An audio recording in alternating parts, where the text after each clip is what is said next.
भारतीय मीडिया के मुताबिक बॉलीवुड स्टार प्रियंका चोपड़ा ने इंस्टाग्राम से अपने शोहर और अमेरिकी गुलकार निक जोनास का नाम हटा दिया है। प्रियंका की इस मामूली सी हरकत से दुनिया भर में इनकी निक जोनास से तलाक की अफवाहें फैल रही हैं। प्रियंका चोपड़ा और निक जोनास ने 1 दिसंबर 2018 में शादी की थी और जब से दोनों लव बर्ड्स की तरह खुलेआम इज़हार मोहब्बत करते रहते हैं।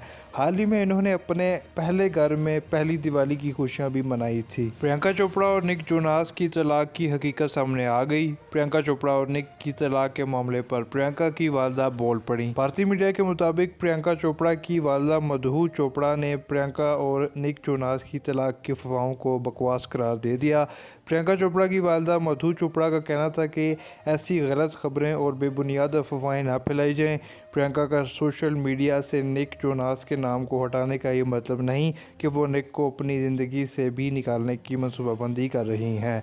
प्रियंका चोपड़ा के सोशल मीडिया अकाउंट पर अपने नाम के साथ लगे निक जोनास के नाम को हटाने के बाद से दोनों स्टार्स के दरमियान तलाक की अफवाहें सोशल मीडिया पर ट्रेंड कर रही थीं।